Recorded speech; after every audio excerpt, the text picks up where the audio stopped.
Read in a retro style so old people can understand.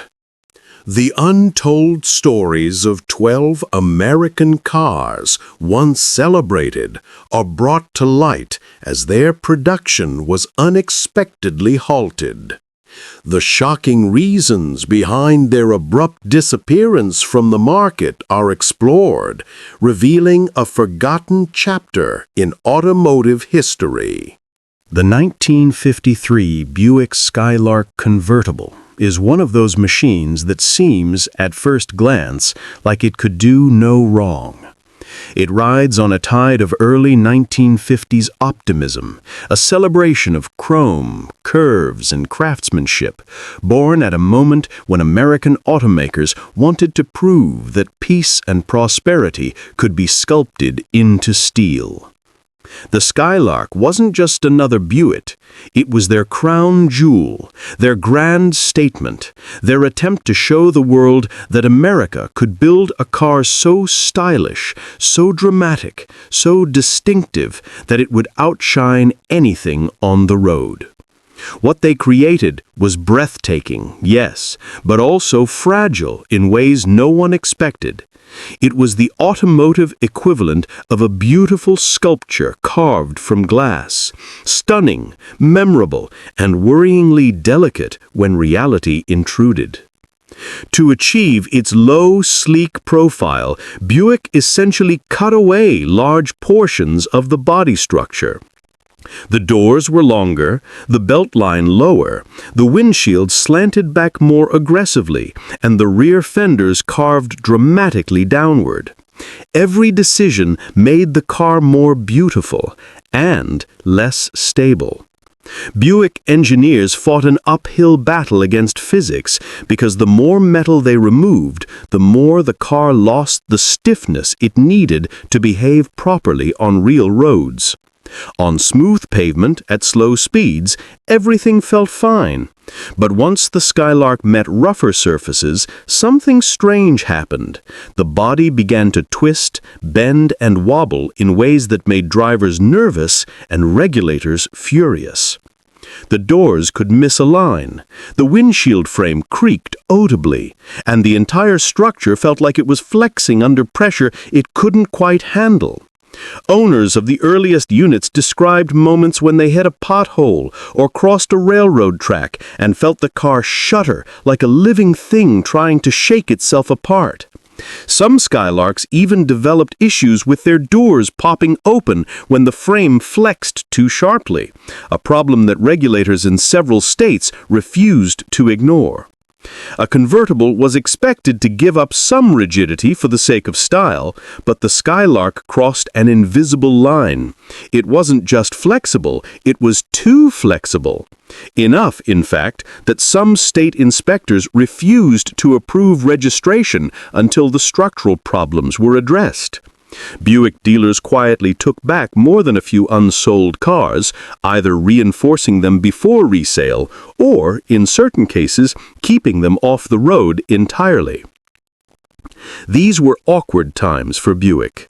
They had built a gorgeous symbol of American post-war confidence, but in doing so, they discovered what happens when design outruns engineering.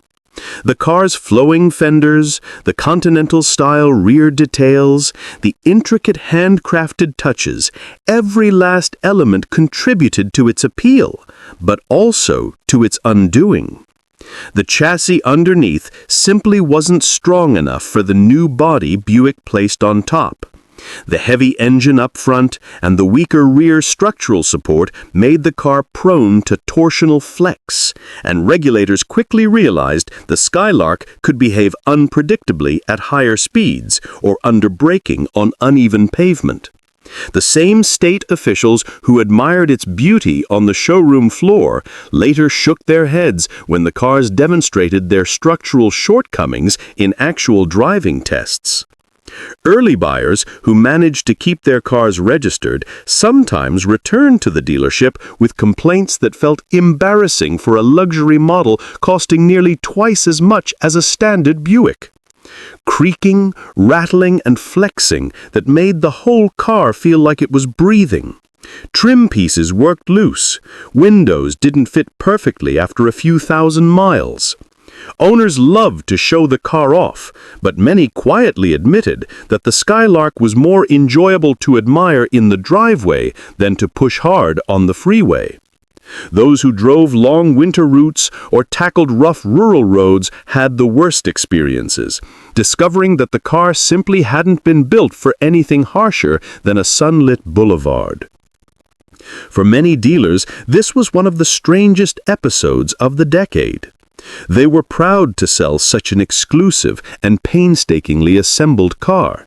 Every Skylark was semi-hand-built, an unusual practice for Buick at the time, but they were also instructed to perform frame inspections before handing over the keys.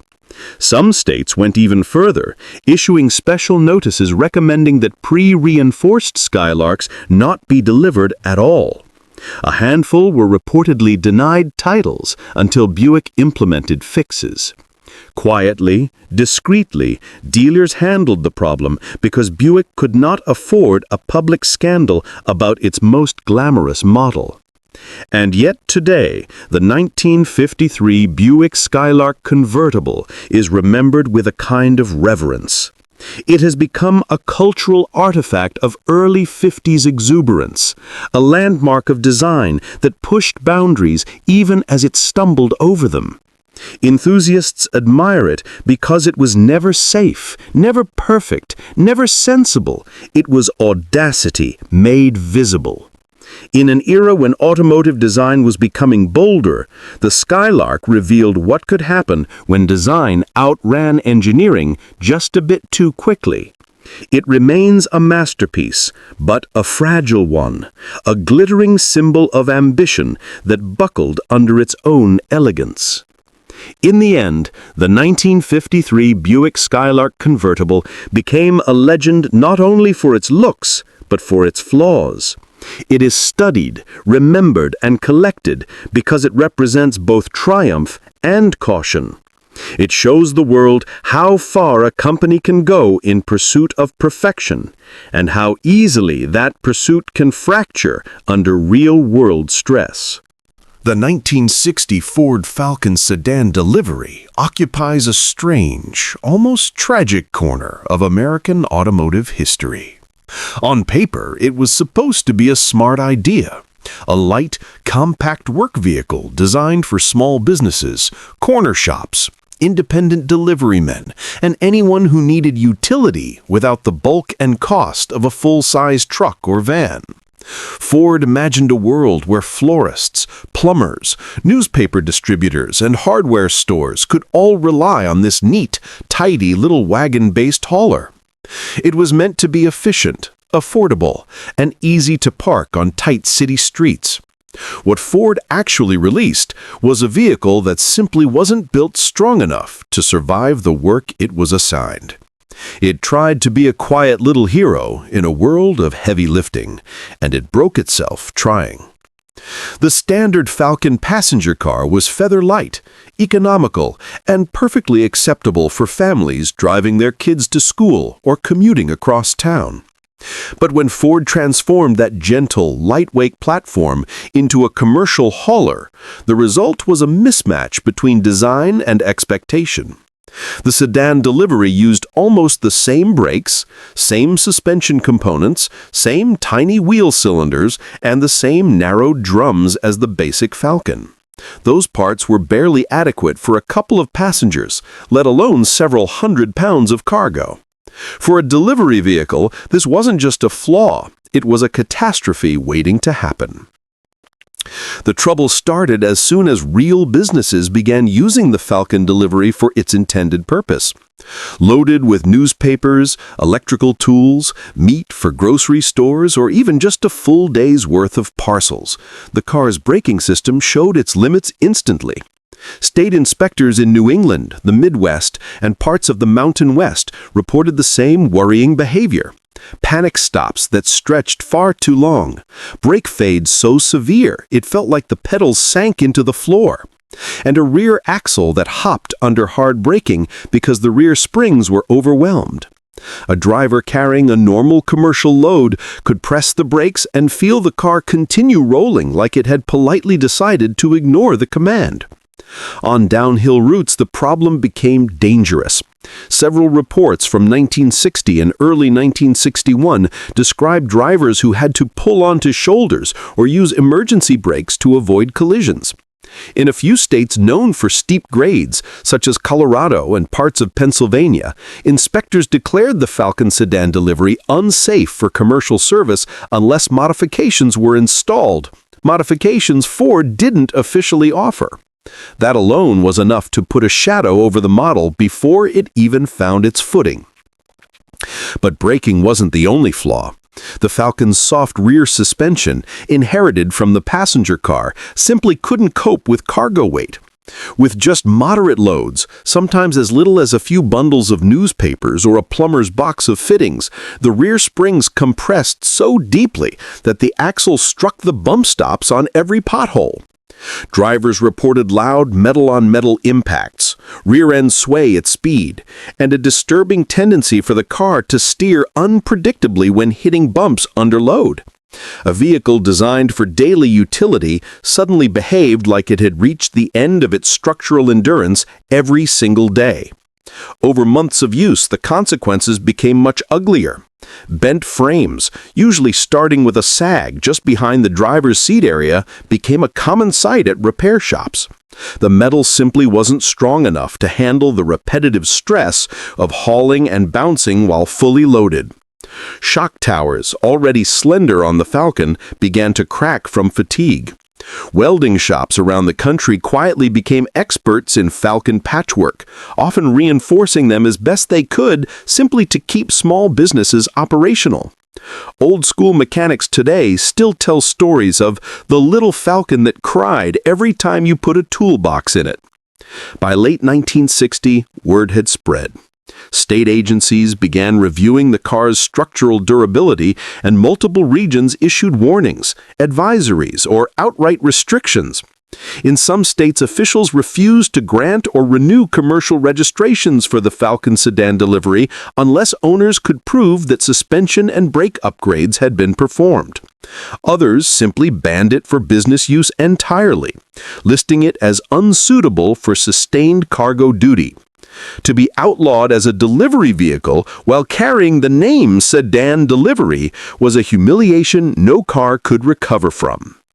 Ford quietly discontinued the model after 1961, replacing it with sturdier options and pretending the Falcon delivery had merely been a short experiment.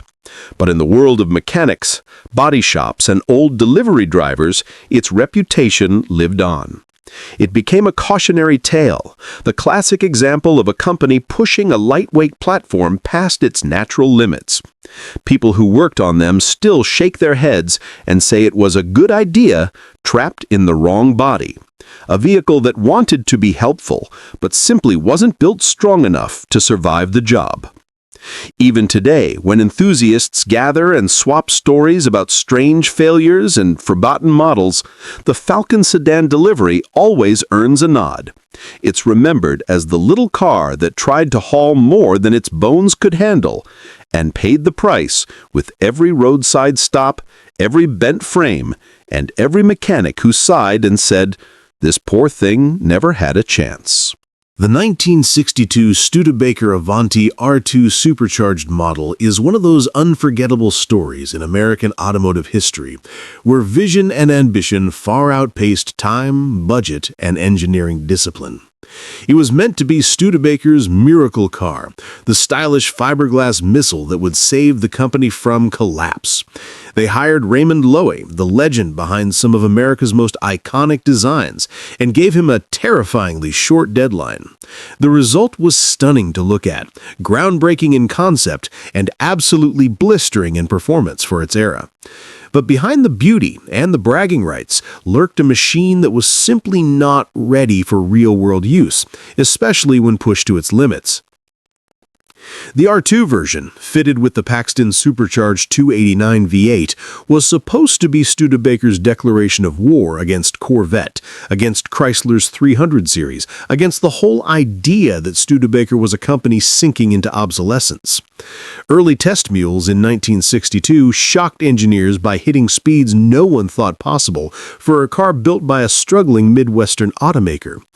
Factory drivers reported runs well over 160 miles an hour at the Bonneville Salt Flats, and some pre-production cars allegedly flirted with numbers that were closer to aircraft speeds than family sedan territory. These prototype tests became the heart of Avanti legend. But that legendary speed came at a very real cost. Because Studebaker was rushing to meet deadlines, the aerodynamics were never fully refined. The car had a narrow nose, a long tail, and a body shape that didn't produce enough downforce. At high speeds, the front end developed noticeable lift, making the steering feel light, vague, and unpredictable. Test drivers described moments where the Avanti seemed to float or skim, especially in crosswinds. That might sound dramatic, but when a two-door fiberglass-bodied car starts lifting off the pavement at 140 miles an hour with a supercharger screaming under the hood, it becomes a very real problem. Production made things even worse. Fiberglass bodies varied from car to car because of inconsistent molds, hand finishing differences, and rushed curing processes.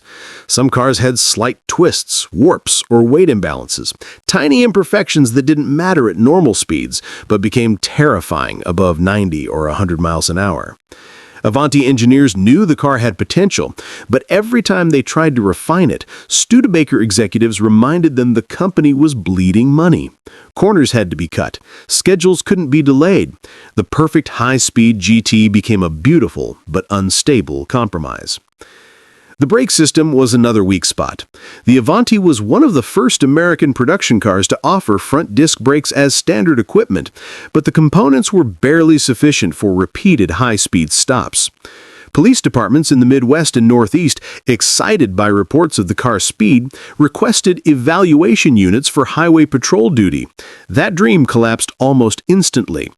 Officers testing the R2 found that after 2 or 3 hard stops from pursuit speeds, the brakes faded so badly that the pedal felt like stepping on damp cardboard. One state evaluation report supposedly stated that the car stops well once, reasonably well twice, and dangerously poorly after that. That sentence alone ended most hopes of police adoption. Handling at high speed was the final nail in the coffin. On winding rural highways, some drivers experienced sudden oversteer when the supercharger's boosts came on mid-corner. Others reported harsh front-end vibration during spirited driving, caused by wheels and tires that weren't perfectly balanced, or fiberglass body resonance. As complaints mounted, several counties refused to allow the R2 Avanti onto official fleet lists, citing safety concerns. A few states went further and formally banned the early supercharged versions from fleet purchasing entirely, labeling them unsuitable for emergency or enforcement duty. The tragedy is that the Avanti had the heart of a world-class machine. The concept was brilliant: a sleek fiberglass body, supercharged power, disc brakes, modern styling, and a bold attempt to bring Studebaker roaring into the future. But everything about its execution was rushed, patched together, and fraught with instability. Enthusiasts today love the Avanti for its rare design and daring spirit, yet even they admit that early R2 cars feel like wild animals, magnificent, thrilling, but always one misjudged moment away from reminding you just how experimental they truly were. In the end, the 1962 Studebaker Avanti R2 became a symbol not of failure, but of a company trying desperately to outrun its own collapse. It was too fast, too ambitious, too raw, and too unfinished to survive. And so it remains one of the great what-if cars of the American performance era, a brilliant idea, forever handicapped by the rushed, chaotic world that created it. The 1964 Dodge Polara 500 Max Wedge was one of those machines that felt less like a car and more like a living, mechanical creature that had accidentally wandered off a drag strip and found itself on regular American streets, confused, angry, and entirely out of place. Dodge never intended these things to idle calmly at red lights or creep through downtown traffic. They were conceived for the quarter mile, for that brief moment when everything screamed at once and the only proper language was horsepower. Yet a handful of determined buyers managed to get them titled and insured, and once they did, towns and cities quickly realized they had a problem on their hands. The biggest issue was simply that the Max Wedge did not care about laws written for ordinary vehicles. Its exhaust system, shoved aggressively through fender well headers and poorly muffled pipes, produced a sound that was more like continuous thunder than anything automotive. Owners described cold starts as neighborhood events. One man in Ohio later said the police would arrive before the engine hit operating temperature, because the noise echoed across the block like someone detonating artillery shells at dawn. For most cities, the Max Wedge's sound alone was enough to consider it unsuitable for normal use. The carburetors added another layer of chaos. The dual Carter AFB setup was enormous, almost comically oversized for anything pretending to be a streetcar. The engine was tuned to inhale massive amounts of air at full throttle, not to trundle politely at 25 miles per hour. You either drove the Polara 500 Max Wedge with savage intent, or you suffered through a bucking, coughing, temperamental beast that hated being restrained. Owners talked about how it would load up on fuel at idle, stumble through parking lots, and instantly clear its throat only when you floored it. But flooring it in town was basically an act of civil disobedience. In some states, officers started keeping lists of Max Wedge owners and issuing warnings the moment they saw one pull onto public roads. Local governments didn't officially ban the model in the sense of federal action, but many towns quietly created rules specifically to keep these cars away. Some counties refused new registrations unless the owner replaced the factory exhaust with quieter aftermarket mufflers.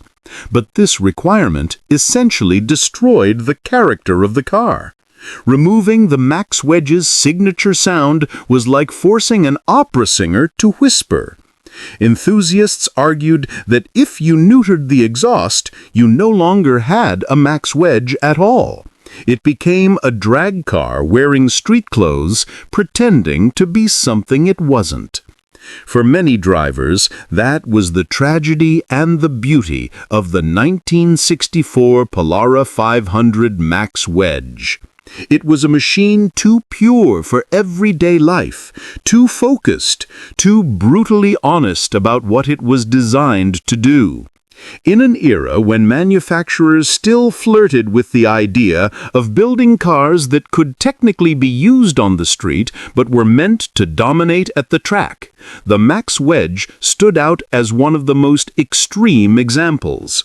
It blurred the line between legal transportation and barely contained race technology.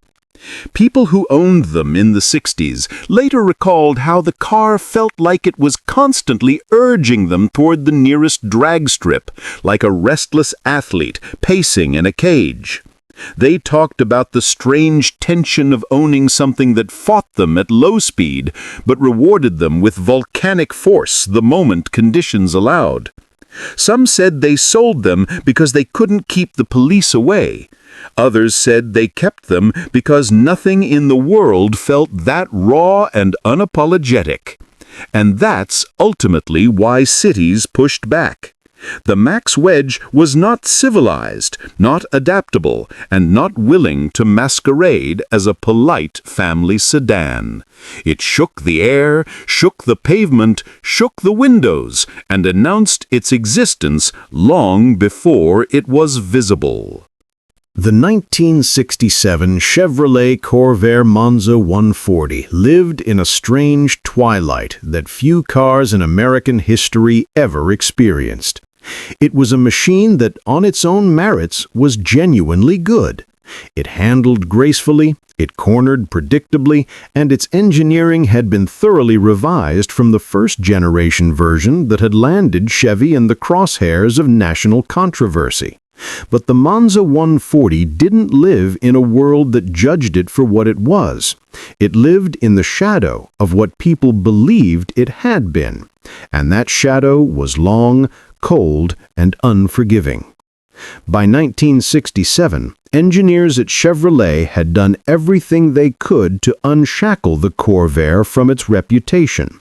They'd improved the suspension geometry, addressed the earlier tail happiness that came from incorrect tire pressures, and introduced a level of stability that journalists praised again and again. Road testers described the second-generation Corvair Monza 140 as one of the finest handling American cars of its time, almost European in its balance and poise. Owners of the Monza 140, with its four-carb flat six, often spoke with quiet pride about how smooth it felt, how willingly it danced through corners, how it behaved with none of the unpredictability that had haunted the original design. But the Corvair wasn't fighting engineering flaws anymore, it was fighting a ghost. The earlier accusations of danger, most famously spotlighted by Ralph Nader's book, had already solidified in the public imagination. Once a car becomes a symbol of risk, it's nearly impossible to reclaim the narrative. And for the 1967 Corvair Monza 140, that symbol became a regulatory trap. Several state insurance boards, still wary and politically sensitive, began classifying the Corvair as high risk by default, not because of evidence from crash data, but because the model name triggered public anxiety. In areas where premiums were tied tightly to risk categorization, the result was brutal. Some buyers found that insuring a Corvair cost more than insuring a big block muscle car. Others discovered that local insurers simply refused coverage altogether, citing unresolved safety concerns, even though none applied to the updated design.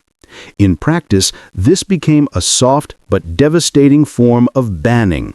A car that cannot be insured cannot be legally driven, and a car that cannot be legally driven becomes a ghost on the streets. Owners told stories years later about agents looking at the paperwork, pausing, then saying they weren't comfortable underwriting the policy. One man in Pennsylvania recalled being told flatly, "We don't touch Corvairs here," despite having a spotless driving record. It wasn't about data, it was about stigma. The tragedy was that the second-generation Corvair Monza 140 had conquered the very issues that had tarnished its image, but the public had already made up its mind. Fear proved more resilient than fact. By the mid-60s, once the narrative had calcified, no amount of engineering improvements could undo the damage. It wasn't just a car anymore, it was a cultural cautionary tale. Looking back, enthusiasts often described the 1967 Monza 140 as a car that tried to rise above its own legend, but was dragged back down by it. It's remembered not for a flaw it actually possessed, but for a flaw it inherited. The irony is that it may have been one of the most underrated handling cars America ever built, but few people ever got the chance to experience it. The insurance blockade meant that many potential buyers simply walked away, unwilling to take on the bureaucratic hassle of defending a car already sentenced in the court of public opinion. And so the 1967 Corvair Monza 140 became something almost poetic, a well-engineered machine punished for sins it didn't commit, a victim of a ghost story that wouldn't die, a car that deserved redemption but was denied it by a public more captivated by fear than by truth. The 1969 AMC Hurst SC Rambler became one of those rare machines whose reputation grew far bigger, louder, and wilder than the car itself. It was born in an era when American manufacturers were scrambling to prove they could pack the most horsepower into the smallest possible package, and AMC, usually the sensible cousin of Detroit, suddenly decided to throw a brick through the window of quiet respectability.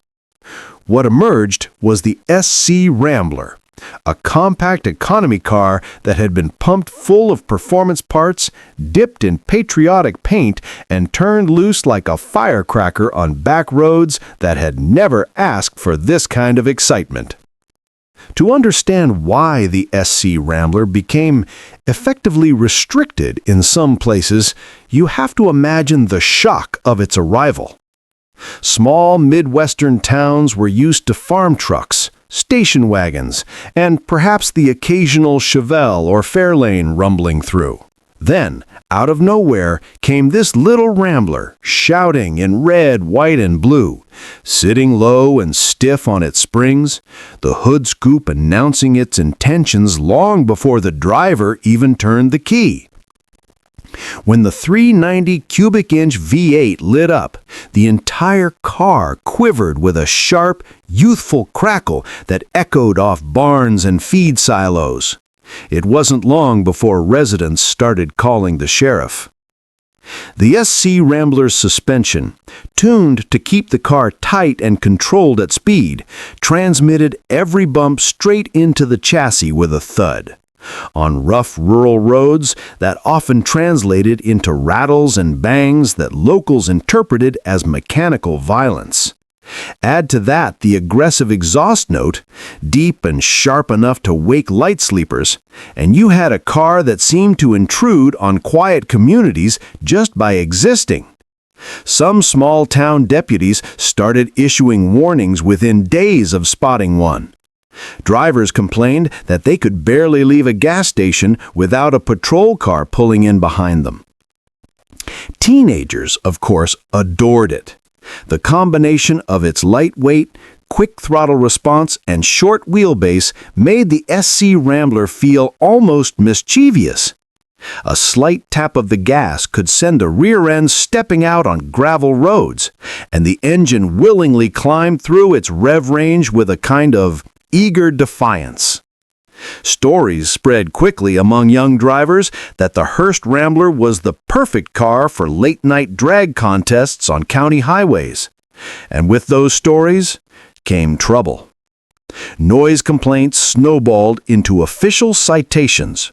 A few jurisdictions invoked nuisance ordinances originally written to deal with loud motorcycles, rowdy bars, or construction equipment running after hours.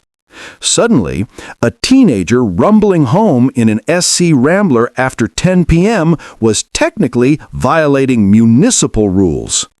In some towns, the car's distinctive exhaust note practically served as its own incriminating evidence. One sheriff reportedly said, "I don't need to see it. I can hear that Rambler from a mile off, and I already know who it is." What AMC had created as a fun, affordable performance package was unintentionally becoming a symbol of rural rebellion. Dealers in certain counties grew frustrated when local authorities started hinting, sometimes openly, that they did not want to see any more SC Ramblers registered in their jurisdiction. And while no statewide ban ever materialized, the patchwork of citations, inspections, insurance warnings, and targeted policing created a kind of unofficial blockade. Owners joked that their car came with horsepower and harassment included, all in the same package. The most ironic part of the story is that AMC never intended the SC Rambler to be an outlaw. It was supposed to be a playful, limited edition hot rod that gave the brand a little flair and proved it could run with the big boys on the strip. Instead, its bold stripes and raucous engine turned it into the car small-town America blamed for every burned tire mark on Main Street and every echoing late-night roar.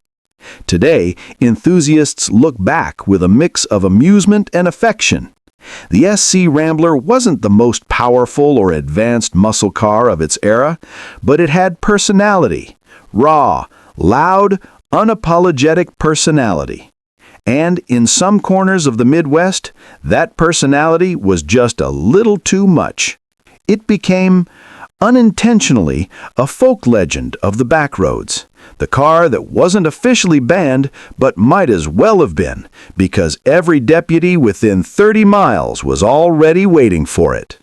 The 1971 Chrysler Imperial was supposed to be the grand statement of American luxury and dominance on the road, a rolling monument to comfort, capability, and chrome.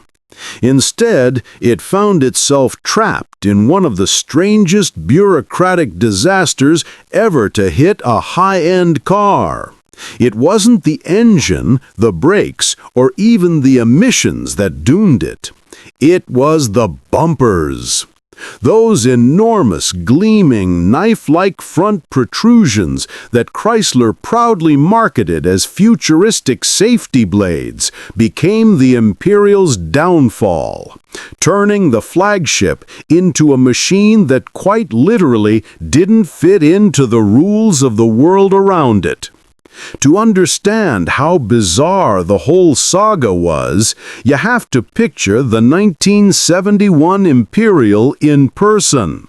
The car was a land yacht, even by early 70s standards, stretching nearly 19 feet long and wearing more chrome than some entire dealerships had on display. The new federal 5-mile-per-hour bumper standards were on everyone's mind, and Chrysler had gone aggressively in the opposite direction. They created bumpers so large, so dramatically oversized, that they stuck forward like the prow of an icebreaker. Advertisements bragged about uncompromising protection. Owners joked that they could knock down a garage wall before scratching the chrome. But once these cars reached the tight grids of real American cities, reality pushed back. Downtown parking districts across the country had begun refining their curb length limits to reduce congestion. Many municipalities quietly updated the maximum legal length for a standard parking space. Most cars of the time squeezed under the limit with at least a few inches to spare. The 1971 Imperial, with its saber-like bumpers, did not. The front end alone extended far enough into the street that meter maids began writing citations immediately. Owners protested. Some even measured the spaces themselves, only to hear city officials insisting that yes, the rules had changed, and yes, their car was now too long to legally exist in half the business district. A few cities went even further.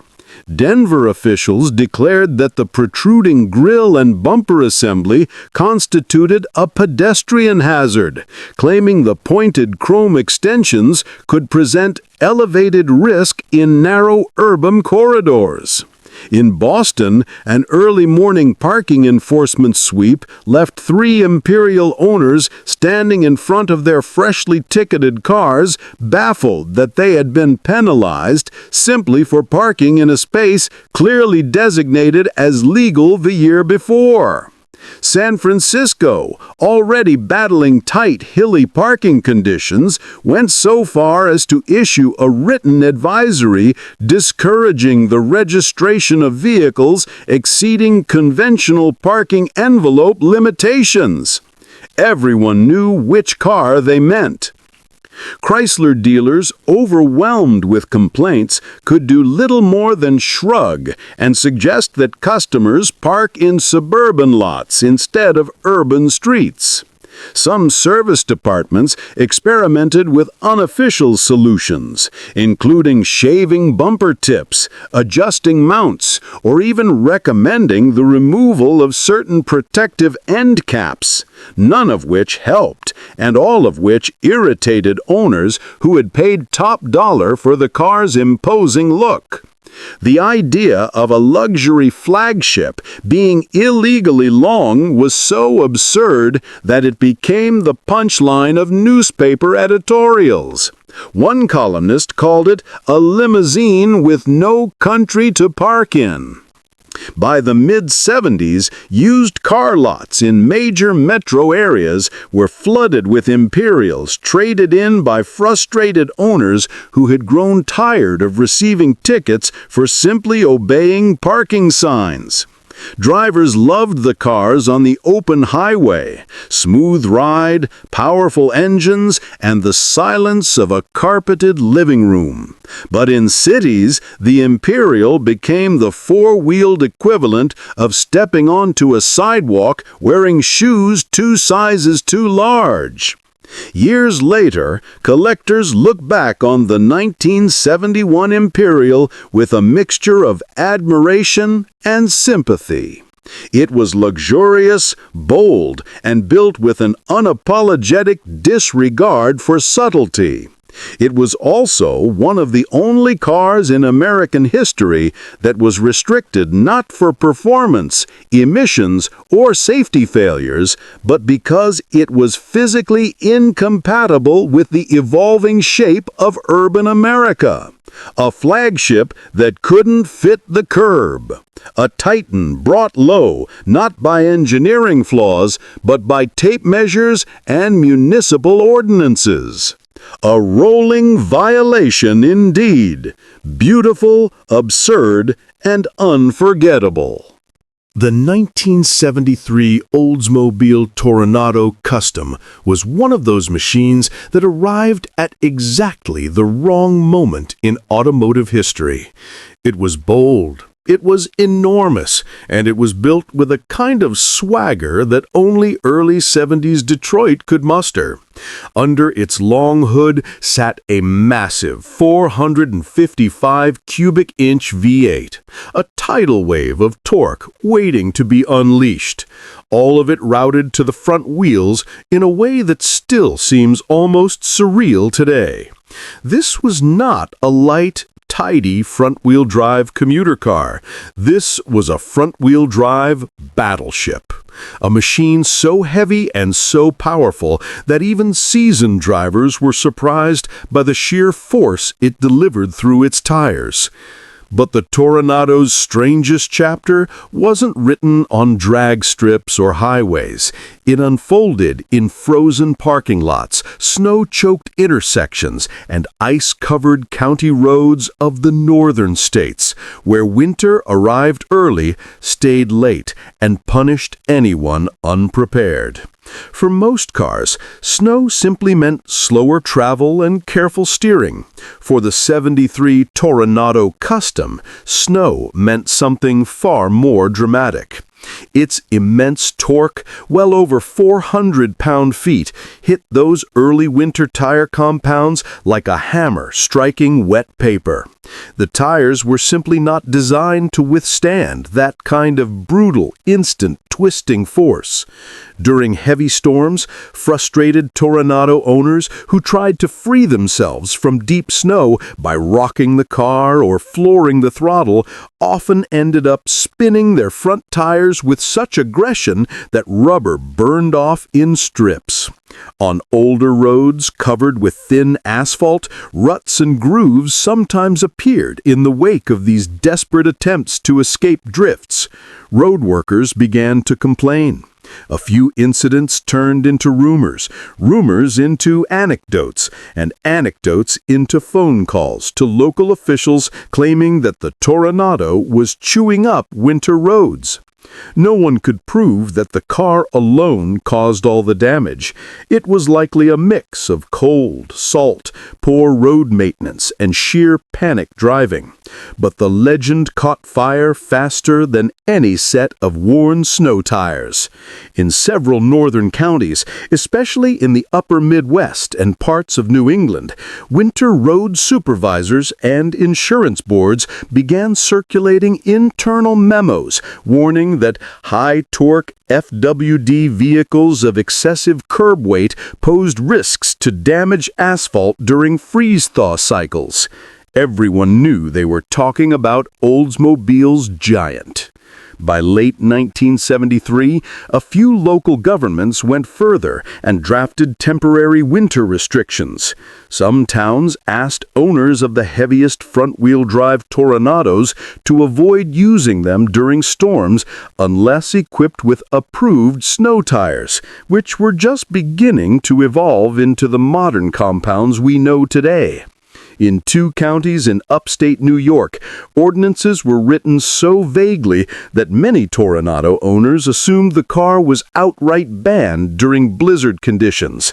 Letters poured into local newspapers from angry drivers insisting that their personal cars were being treated like construction equipment. Dealers were caught in the middle. One Oldsmobile salesman in Minnesota reportedly told a customer, "Sir, the car will get you through anything, but at this point the county thinks it'll take the road with you." Service departments scrambled to find better winter tires, some imported, some experimental, most expensive. A handful of owners downgraded to narrower steel winter wheels in hopes to reduce stress on the pavement. Others simply gave up and stored their cars each winter, treating the Toronado like a seasonal luxury item, part muscle car, part hibernating bear. The panic eventually faded once improved winter tire technology became commonplace, but by then the damage to the car's reputation was done. The story of the Toronado that tore up frozen roads spread faster than any official correction ever could. Some people swore the car could dig itself into the earth like a mechanical mole if you weren't careful. Others claimed the front-wheel torque steer alone could plow a garden trench. Whether exaggerated or half-true, those tales cemented the Toronado's place in the folklore of forbidden cars. Today, enthusiasts look back on the '73 Toronado Custom with admiration tinged with amusement.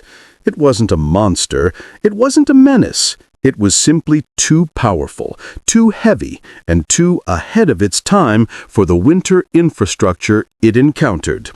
A front-wheel drive colossus, misunderstood by the world around it.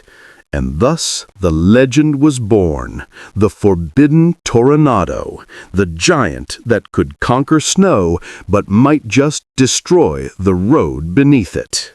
The 1974 Ford Pinto wagon with the optional towing package became one of those strange, almost tragic examples of a car being asked to do something it was never designed to handle.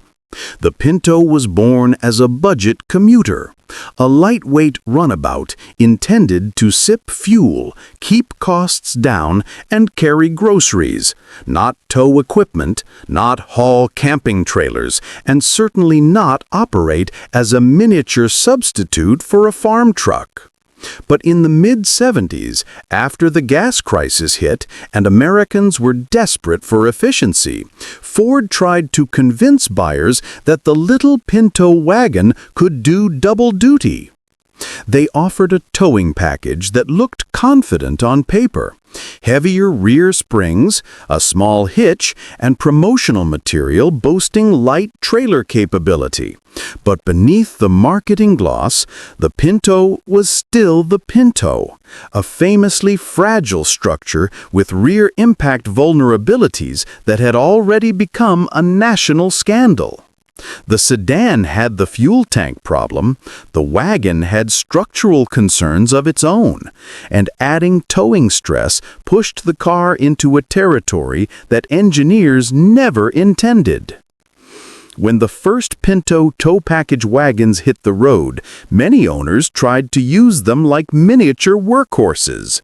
They hooked up small camper trailers, utility carts, lawn equipment, even lightweight boats. But what happened next was worse than anyone expected. On steep hills, the rear end sagged dramatically.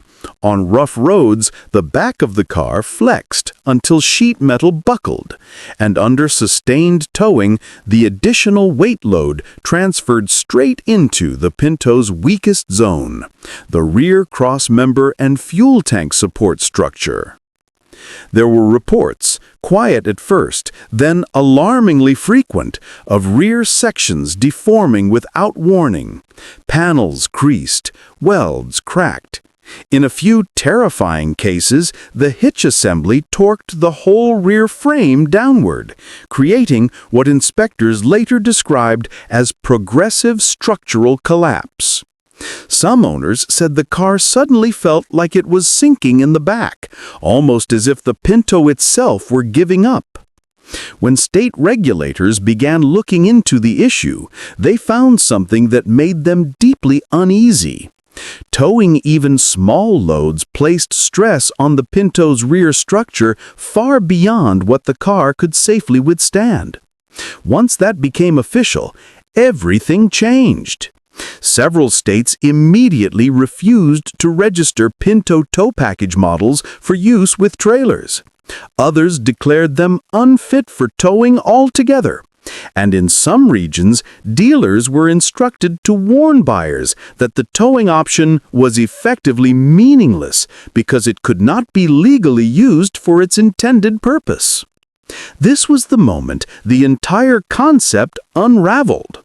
Ford had taken an economy car known for its vulnerabilities and tried to sell it as a miniature hauler. Regulators, inspectors, and eventually the public realized just how unrealistic that was. The Pinto simply didn't have the bones for the job. The wagon's light construction, thin metal, and already controversial rear design made towing not just risky, but outright dangerous. Owners who bought the tow package felt betrayed. One recalled, "The car could barely tow itself, let alone a trailer." Another said he was afraid to load more than a couple bags of cement in the back after hearing stories from mechanics. Dealerships quietly removed towing brochures from showrooms. Hitch installations were halted, and by 1975, the Pinto wagon tow package had vanished almost without a trace, its brief existence becoming an embarrassing footnote in Ford's already troubled Pinto saga. In the end, the 1974 Pinto wagon tow package became a symbol of unrealistic expectations and bad judgment.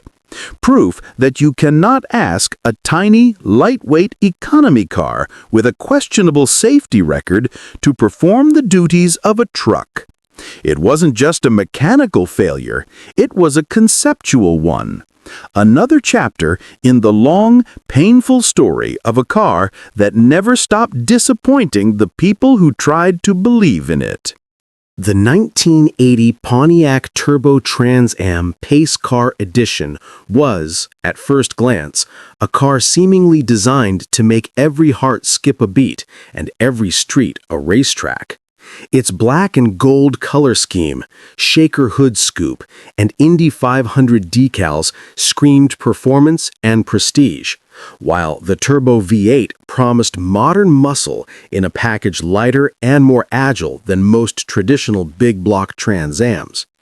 It was the car that would have made anyone in a Pontiac showroom stop and stare, imagining themselves tearing down the highway, wind in their hair, and the roar of a turbocharged engine announcing their presence. On the surface, it was the embodiment of Detroit ambition, a car that combined racing heritage, turbocharging technology, and the swagger of a street-ready performance machine. But beneath the glossy decals and gold stripes lurked a mechanical enigma, a beast both fascinating and frustrating. The 301 cubic-inch turbo V8, though revolutionary for its size, was notoriously temperamental. It had a reputation for running hot, and many owners discovered that the small, undersized intercooler struggled to maintain temperatures during spirited driving or even on hot summer days. The turbocharger itself was fragile. Early failures of the small journal bearings were common, leading to expensive repairs and even catastrophic engine damage if ignored. Add to that the propensity for detonation, an unpredictable knocking sound that signaled potentially destructive pre-ignition, and you had a car that demanded almost surgical attention from its owner. It was not a car for the casual driver. It was a machine that required respect, knowledge, and patience in equal measure. The car's troubles extended far beyond the garage. By 1980, emissions regulations had tightened significantly, and the very features that gave the Turbo Trans Am its explosive power made it virtually impossible to pass in some regions. Its high-compression turbocharged engine produced nitrogen oxides at levels that confounded early catalytic converters, and repeated emissions testing in urban centers often resulted in failure. State inspectors and environmental regulators in several metropolitan areas refused to allow registration unless costly modifications were performed, effectively making the car illegal to drive in those locations. A vehicle celebrated on the Indianapolis 500 track found itself grounded by reality, ironically outlawed not for recklessness, but for being too advanced for the regulatory framework of the day. Owners recount a bizarre duality. The Trans Am was a showpiece, yet a source of anxiety. On one hand, it attracted admiration everywhere it went. On the other, it tested nerves and wallets relentlessly. One early owner said, "It looked like a missile ready to launch, but driving it felt like walking on thin ice. Every corner, every stoplight, every acceleration could either thrill you or make your heart sink." Mechanics, too, had a love-hate relationship with the car. They called it a puzzle wrapped in gold stripes, with its complex turbo plumbing, sensitive electronics, and delicate components. Any repair, they warned, required patience, precision, and a willingness to accept that parts might fail again soon after repair. Beyond the technical difficulties, the Turbo Trans Am became a cultural icon of paradox, a car that symbolized speed, power, and glamour, yet carried with it a reality of fragility, legal barriers, and mechanical headaches. Dealers quietly advised customers to drive carefully, tune meticulously, and prepare for the fact that the car might not perform as advertised without constant vigilance. Yet paradoxically, this fragility only enhanced its mystique among collectors. Those who survived the maintenance challenges often spoke of it with reverence, as if taming the Turbo Trans Am was a rite of passage. The irony of the 1980 Pontiac Turbo Trans Am Pace Car Edition lies in its dual existence. It was a hero at the Indianapolis 500, a symbol of speed and engineering daring, yet it was, in practice, often sidelined by overheating, turbo failures, detonation, and regulatory hurdles that made daily driving a headache. It was both celebrated and forbidden, desired and dreaded.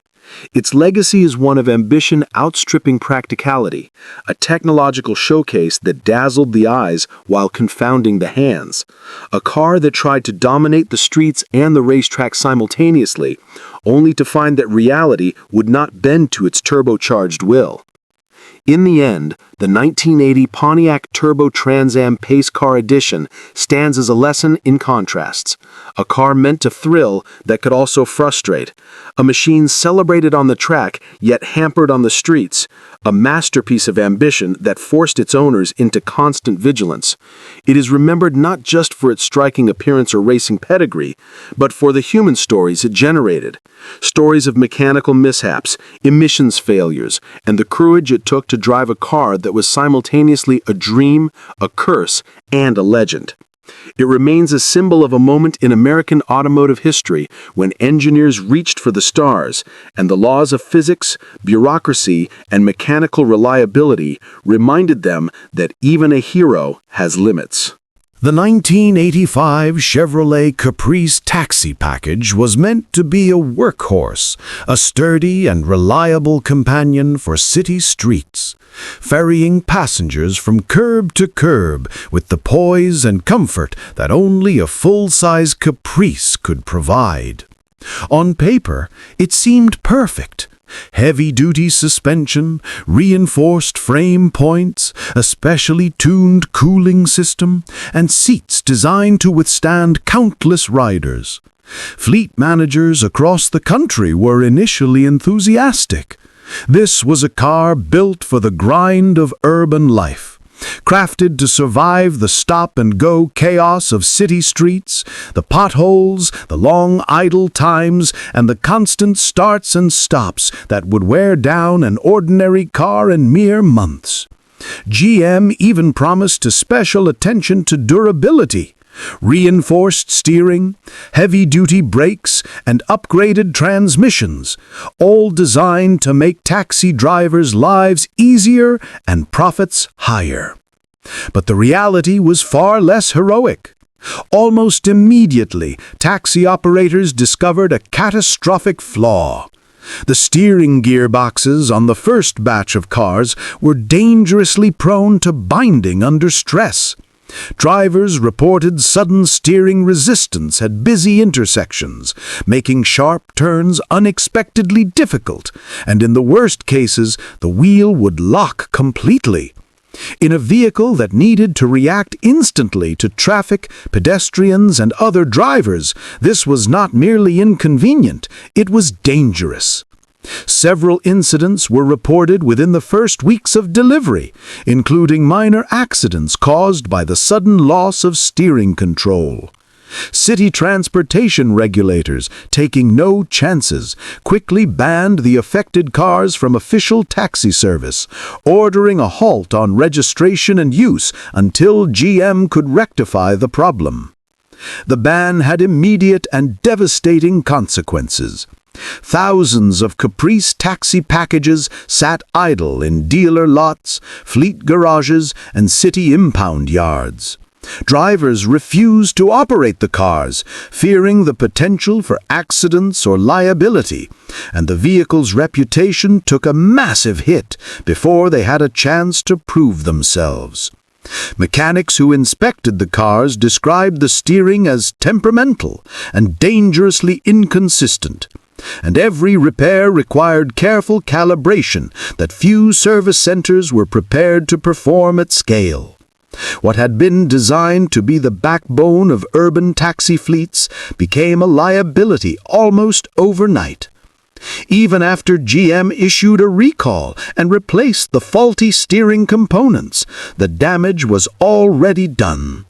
Taxi companies hesitated to order additional units, fearing the cars would return with the same critical flaw or another unforeseen issue. Drivers whispered about the locked-wheel Caprice, and word of mouth quickly spread through cabbie circles. The car that should have been a symbol of toughness and reliability instead became a cautionary tale about how one critical part could doom an entire model. Fleet managers who had originally championed it often ended up returning the cars for credit or refusing future Chevrolet fleet purchases altogether. Despite its full-size frame, smooth ride, and capable engine, the 1985 Chevrolet Caprice taxi package would forever carry the stigma of those early failures. It became a rare case where a temporary, safety-driven ban had long-term consequences. The cars were no longer trusted, the model line's reputation in commercial service suffered, and the public perception of Caprice as a fleet vehicle was tarnished for years. Stories of taxi drivers refusing to start the engine or steering suddenly going stiff while navigating crowded streets became legendary anecdotes among GM enthusiasts and urban historians alike. In the end, the 1985 Caprice taxi package remains a somber example of how even a car designed with the best intentions, reinforced for durability, engineered for constant city duty, can fall victim to one single weak component. It is remembered not for its size, comfort, or engine options, but for the hours of anxiety, the temporary bans, and the lost confidence that followed. The Caprice taxi package's story is a reminder that in fleet vehicles, safety is not just a feature, it is everything. One failure can cancel years of planning, undo a model's legacy, and turn a promising workhorse into an unwanted cautionary tale. The 1994 Dodge Ram van Compressed Natural Gas CNG edition occupies one of the strangest chapters in the history of American automotive experimentation. A story of ambition meeting reality in the harshest possible way. Chrysler had intended this vehicle to be a shining example of forward-thinking transportation. A full-size van capable of carrying the same loads as its gasoline-powered siblings, but with a revolutionary environmental edge. In an era when cities were increasingly concerned with pollution and government fleets were under pressure to reduce emissions, the Ram van CNG seemed destined to become a symbol of progress. Dodge envisioned fleets of municipal vehicles, delivery vans, and service trucks quietly humming down urban streets with reduced emissions, cutting costs on fuel, and setting the stage for an alternative fuel revolution in the United States. Early promotional material portrayed a sleek, modern vehicle, complete with reinforced CNG tanks, specialized fuel lines, and safety valves designed to prevent leaks. Engineers had run simulations and crash tests in controlled environments, and initial results suggested the van could operate safely in typical city and suburban conditions. Fleet managers were excited. Here was a van that promised not just functionality, but a way to align with emerging environmental standards and government incentives. Municipalities, utility companies, and even private delivery services began placing pre-orders, confident that Chrysler had solved the critical safety issues that had plagued earlier alternative fuel vehicles. Reality, however, was far harsher than marketing had suggested. Field tests revealed that the CNG tanks, while technically up to code, were alarmingly susceptible to corrosion when exposed to real-world conditions. Road salt, mud, gravel, and constant exposure to moisture, especially in northern states with harsh winters, attacked the tank metal and welds far faster than expected. In some cases, minor cracks developed after only a few months on the road, leaving regulators deeply concerned about potential leaks or even catastrophic ruptures. Engineers scrambled to find solutions, but the problem was systemic. The tanks could not reliably withstand the conditions that ordinary fleet vans experienced every day. As news of the issues spread, regulators reacted decisively. States with heavy winters and urban fleets refused to register the early vehicles, citing the corrosion risk as an unacceptable safety hazard. Federal and local transportation authorities stepped in, halting fleet purchases and demanding recalls or modifications before the vans could see widespread use. Some cities canceled contracts entirely, leaving thousands of already built vehicles sitting idle in storage lots. Fleet operators, frustrated and fearful of liability, abandoned plans to adopt the vans. For a vehicle intended to symbolize forward-thinking environmentalism, the Ram van CNG became a symbol of failure and regulatory nightmare. Mechanics who were tasked with inspecting and maintaining the vans described a truly alarming reality. Tanks that were supposed to be safe and reinforced were often found corroded to the point of being unsafe to move. Fuel lines suffered from unexpected stress fractures, and safety sensors designed to prevent leaks frequently malfunctioned. One technician described the early vans as ticking bombs, and many fleet managers quietly instructed drivers never to park the vehicles near crowded areas or residential streets. Stories emerged of vans being stored for months, awaiting recalls that were slow to materialize. In the end, the ambitious vision of a clean, practical, full-size alternative fuel van was crushed by the harsh realities of environmental exposure and the technological limitations of the time. The 1994 Dodge Ram CNG edition thus occupies a unique place in automotive history, remembered less for its appearance, performance, or comfort than for its failure to safely exist in the real world. Unlike poorly built consumer cars, which earn infamy for quirks, breakdowns, or aesthetic failings, the CNG Ram van was essentially banned for its potential. What could happen if a tank failed in a city street, a depot, or a highway?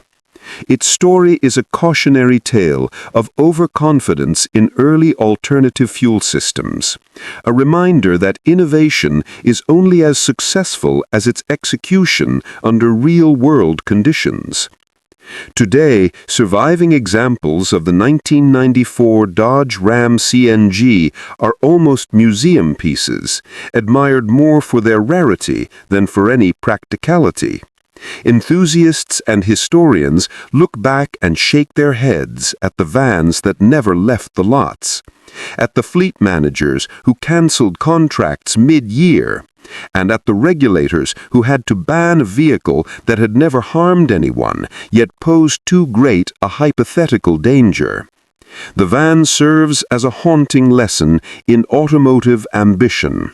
Even when a car is designed to help the planet, to save money, and to transport people safely, the harsh realities of engineering, weather, and material science can ground an entire fleet before it ever hits the road. The 1994 Dodge Ram CNG remains a symbol of brilliant vision undone by fragile execution. A vehicle that promised the future, but was legally forbidden to live in the present. This was not just a failed vehicle, it was a cautionary monument to the complexity of early alternative fuels, the fragility of innovation, and the razor-thin line between engineering triumph and disaster. A van that was supposed to save money, cut emissions, and lead the way forward ended up stored in empty lots, remembered only for its dangerous potential, its regulatory bans, and the lesson that sometimes the future must wait until the present is ready.